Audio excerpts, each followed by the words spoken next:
What's going on, everybody? This is Deshaun 2 Raw, host of the Belt to the Books YouTube channel, and today we'll be going over my NBA picks and predictions for tonight's NBA action on December 2nd. So without further ado, let's get right into it. First game up, we got the Washington Wizards at the Philadelphia 76ers. 7 o'clock p.m. EST. Sixers favored by 13.5, over under 235.5. First thing we're going to do is we're going to check that injury report. So for Washington, Sharife Cooper is a game-time decision. Alex Sarr is out. Corey Kispert is out. And Trey Johnson is out. For the Sixers, Quinn Grimes is a game-time decision, along with Paul George and Andre Drummond. Joel Embiid and Trent Watford are both out. And these are also true questionables. Well, Grimes is listed as probable. There's only one way to go with this game, and it is it's the Sixers. I mean, I'm gonna lay it here with the Sixers. I know Washington has been winning games. I know they just beat the Bucks at home with Giannis. I know they just got a big win there, but this is just a really, really bad spot for them. You know, they were just at home, got that big emotional win, tight game, and now they got to go on the road to Philly. Nah, I don't think Washington gets up for this game. I think Philadelphia, coming off of rest, needs a big win here, and I think they get it here. So, yeah, I'll lay the 13.5 for Philadelphia at the crib. I can't think of a better spot for the Sixers, catching, probably the worst team in the NBA, on a back-to-back with travel, coming to your spot, and you're rested up, ready to go. I know it's still no Joel Embiid, but, maybe you might get Paul George for this game. But even if he doesn't play, I still think Philadelphia blows the doors off of the Wizards. Like I said, I know the Wizards have been playing good basketball as of late, but I'm not going to sit right here and say, yeah, you should bet the Wizards, especially on the back-to-back with travel. No shot. So, yeah, I'll take Philly in the 13.5. In terms of the total, I'd probably go under just because, the amount of people that Washington have out, like I said, Corey Kispert, Trey Johnson, both three-point shooters. They're both out, and Alex Sarr, one of their best players, is out as well. So, yeah, I'll take the Sixers in the 13.5 and lean towards the under 235.5 in this one. Next game up, we have the Portland Trailblazers at the Toronto Raptors, 7:30 p.m. EST. Raptors currently favored by 5.5, over under 231.5. So let's check that injury report if I could pull that up real quick. All right, for the Trailblazers, you got Matisse Thybulle is out, along with Scoot Henderson, Drew Holiday, and Blake Wesley. Donovan Clingan is a game-time decision. And for the Raptors, RJ Barrett, he's out. But, he's been out. So, both teams coming off of rest. Portland having to travel all the way up to Toronto. And it's simple here. I'm going to take the better team at home. Give me the Raptors minus the 5.5. I mean, this is the first of their two meetings. And Toronto gets them first at the crib. And like I said, Toronto's been playing really, really good basketball. I just like what they're doing. So, like I said, not really going to spend too much time on these. It's just, Toronto's the better basketball team. Portland have to travel all the way up there for an early game. So, yeah, I'll definitely lean the Raptors minus 5.5. I know the Raptors didn't cover their last game. Who did they play? No. I'm thinking of the Pistons, excuse me. I'm not even sure who the Raptors play. But the Raptors are winners of 3 out of their last 5. They lost 2 straight games on the road at Charlotte and on the road at New York. Portland, winners of 2 out of their last 5. They're also coming off of 2 straight losses on the road, home against San Antonio and home against the Thunder. So, like I said, Portland lost 2 home stints. Now have to come all the way to Toronto. Toronto has lost 2 straight games on the road. Now coming back home. get their mind right. I think this is a big, big spot for Toronto. So, yeah, give me the Raptors -5.5 in this one. Oh, boy. Next game up, we got the New York Knicks at the Boston Celtics. Knicks currently favored by 1.5, over under 230.5.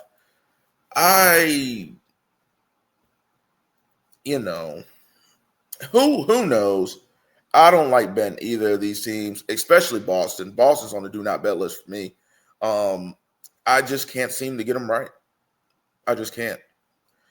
So, and like I said, both times I've bet Boston, I bet them against the Nets, and they've lost and or have not covered.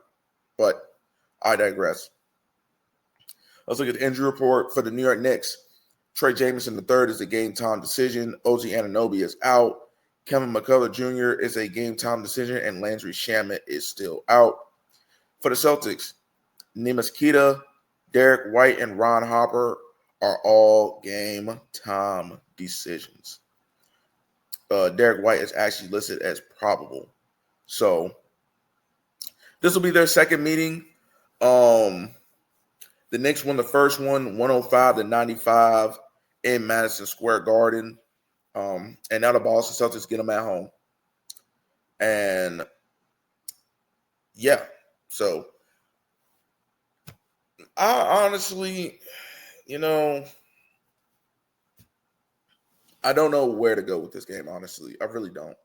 But for the sake of the video, I'm gonna lean Boston again because they're the home team. I mean, and I just feel like that Boston's gonna give the better effort. Like I said, I think this line is about right. I think this game should be pretty much a pick 'em. Both of these teams are very, very similar to each other. They know each other. They have long history. I just think the Celtics get them here. I really, really do.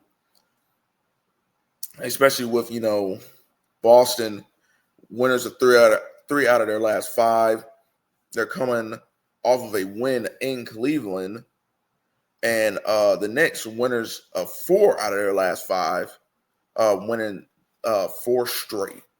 So now they have to come on the road and play Boston, who's going to get Derek White back. That's really, really big for Boston. So, yeah, I'll lean Boston to outright win this game.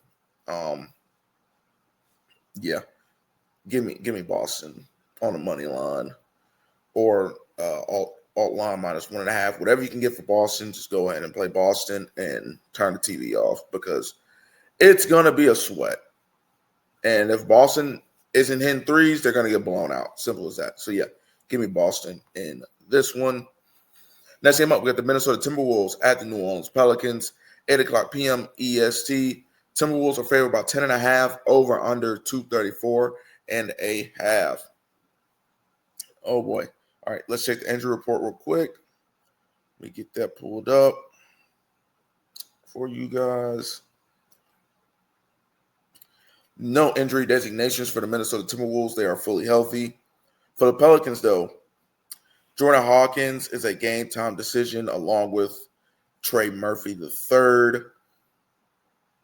And both of those guys are true questionables. Karlo Maktovic is out along with Jordan Poole and Herbert Jones. Timberwolves, winners of 2 out of their last 5.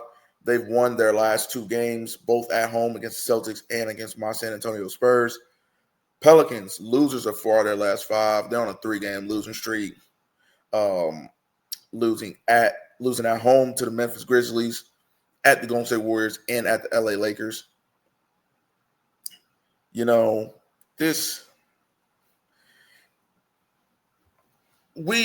you need the Timberwolves to show up, will they show up?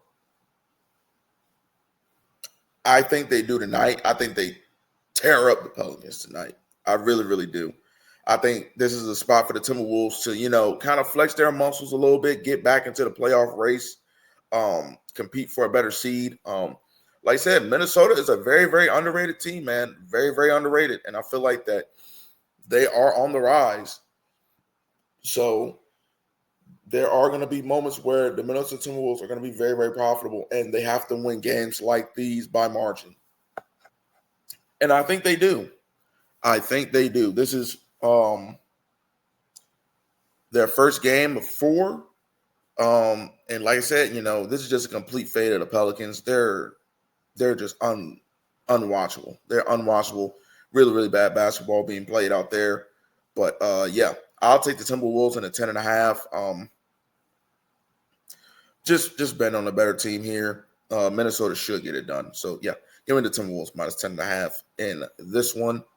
Next game up, we got the Memphis Grizzlies at my favorite team, the San Antonio Spurs. 8 o'clock p.m. EST. Spurs currently favored by 5.5. Over under 232.5. So let's look at the injury report real quick. For the Memphis Grizzlies, Ja Morant out along with Todd Jerome, Javon Small, and Brandon Clark. Jock Landale is a game-time decision. For the Spurs, still no Wemby, still no Castle, still no McLaughlin. We've been playing without them for the past 4 or 5 games, so we'll be all right. Grizzlies, man, starting to figure things out. Winners are 4 out of their last 5. They're on a 3-game winning streak. They won 3 straight games on the road at New Orleans, at the Clippers, and at Sacktown. And I will give the Grizzlies credit where it's due. They're winning games, but at New Orleans, at the Clippers, and at Sacktown, I mean, I would hope you win all those. I would hope you win all those games. Even if they're on the road, because y'all already know how I feel about the Clippers. We just talked about the Pelicans. They are horrible, and the effing Kings, they're on the do not bet list. They are terrible as well. But yeah, Grizzlies starting to find their stride right now without Ja Morant. So that's very, very good to see. But my Spurs, winners 3 out of their last 5, losing their last game at the Minnesota Timberwolves. We were dominating that game. We were up. I think we're up 3 or 4 points. I think we're up 4 points entering into the fourth quarter, and we just imploded in the fourth. As simple as that. We had the Timberwolves on their heels and just couldn't get it done in the fourth quarter, lost the lead, and that was all she wrote. We have a very, very tough time winning games in Minnesota anyway. And especially, like I said, playing without Vic, playing without Castle, it's not really much that we can do. But like I said, we've still been playing really, really good basketball without those 2 guys. Still sitting pretty high in the Western Conference standings right now. We're in the quarterfinals of the NBA Cup. So we've been doing really, really good things. That just shows our maturity and us being able to play without, 2 of our best players. So getting into the game, we've already matched up in San Antonio once before. Spurs got a 111-101 victory at home. Now we're back at home. Both teams coming off of rest.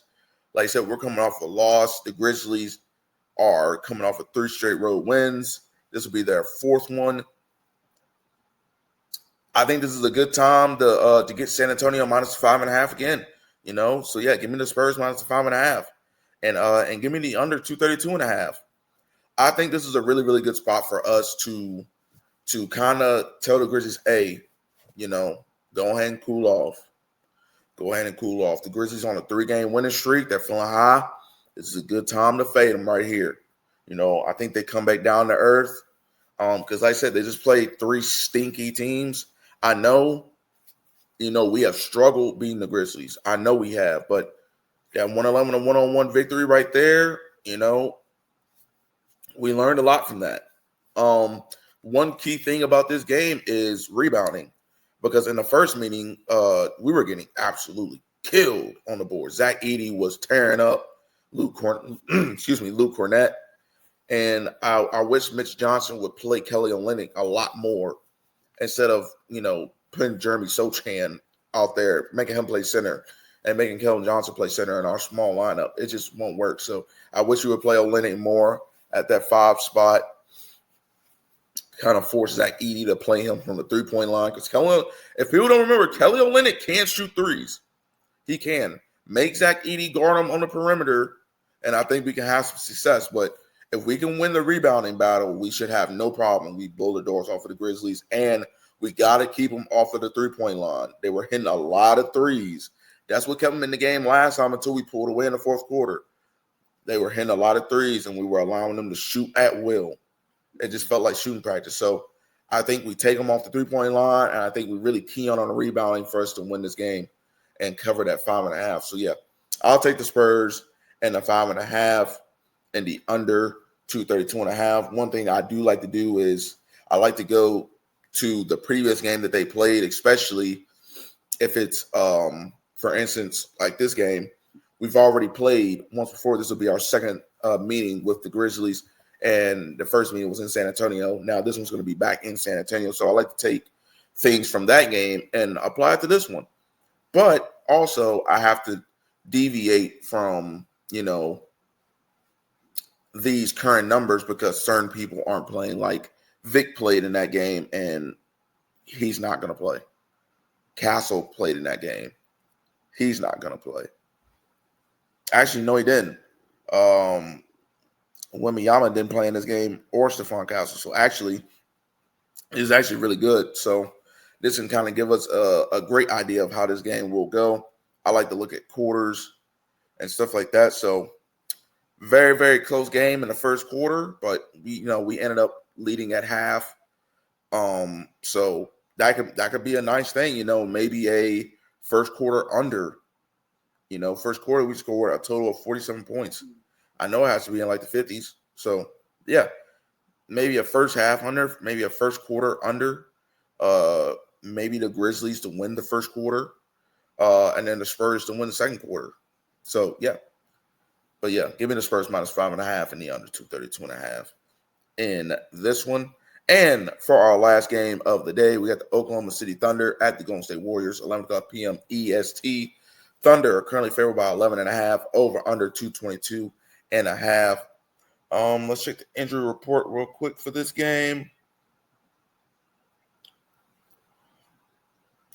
All right, for the Thunder, you have Alex Caruso, Dort, Hartenstein, and Nikola Topic all out.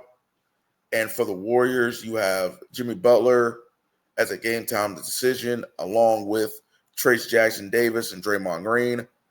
You have Alex Tui and Al Horford. Those guys are both out. Draymond Green is listed as probable, though, along with... Well, no, he's the only one listed as probable. So Jimmy Butler and Trace Jackson Davis are both true questionables. But for the Thunder, man, no Caruso, no Dort, no Hartenstein. That's a really, really big, that's a big blow for them. Especially if the Warriors can get Jimmy Butler to play in this game. If they can get Jimmy Butler to play in this game, I do think the Warriors are alive to win the game outright. We like Ben Golden State in Golden State. I really do think that is a big spread. So, yeah, I'm going to take the Warriors in the 11.5. I'll wait to see the Jimmy Butler designation. I'll probably wait till 8, 9 o'clock. His true designation should be out by then, I would hope. But yeah, I like the Warriors plus the 11.5. I just think it's way too many points. Yes, I know the Thunder are head and shoulders the better basketball team. I do not like fading the Thunder at all, but like I said, they're in the Chase Center, man, and that's where we like Ben Golden State, and hopefully they can prove me wrong. I may be on Golden State money line tonight with the current price that it's sitting at, what it's sitting at. And I'll definitely be on the Golden State Warriors plus the 11.5. I really, really like this spot for Golden State. Thunder, winners of their last 5. They're coming off a win at Portland. Golden State, winners of 2 out of their last 5. With their last game coming with a 104-96 win at home against New Orleans. So, like I said, major rest for Golden State. And major rest for the Thunder. But yeah, I really like the Golden State Warriors in this spot. So yeah, I'll take the Warriors in the 11.5, and I will also sprinkle a little bit on the Warriors to get the outright win. These two teams have already matched up once before in OKC. Thunder got the win 126-102. But like I said, that was in Oklahoma City. This game is in Golden State. So, yeah, I fully expect a very good effort from the Warriors tonight. So, yeah, give me the Warriors plus 11.5 and sprinkle a little bit on the Warriors outright win. And that's going to wrap it up for my NBA picks and predictions for December 2nd and tonight's NBA action. Make sure you like, subscribe, and share these videos. It really helps out with the algorithm to get these free picks out to more people like you that may be searching. Also, remember, bet responsibly. I can give you my insight all day, but it's ultimately up to you to make the final decision. You know, I'm just here to give you my leans. So, also, go follow my boy at Marky Picks. He comes out with a bunch of player projections and player props. He has his own model that's absolutely destroying the game. So go give him a follow. Make sure you let him know that I sent you. And also join the Discord. That also features at Marky Picks. That's where we put all of our plays in. You know, come sweat with us. You know, whether it's soccer, hockey, college football, NFL, NBA, doesn't matter. Come in there, join us. All of our plays will be in there. You know, just a great community. And, you know, there's a lot of value in joining the Discord. So, yeah, make sure you join it. And I will leave that link in my description. But that's going to do it for me today. This is Deshaun Raw, host of the Belt to the Bucks YouTube channel, and I'm out of here.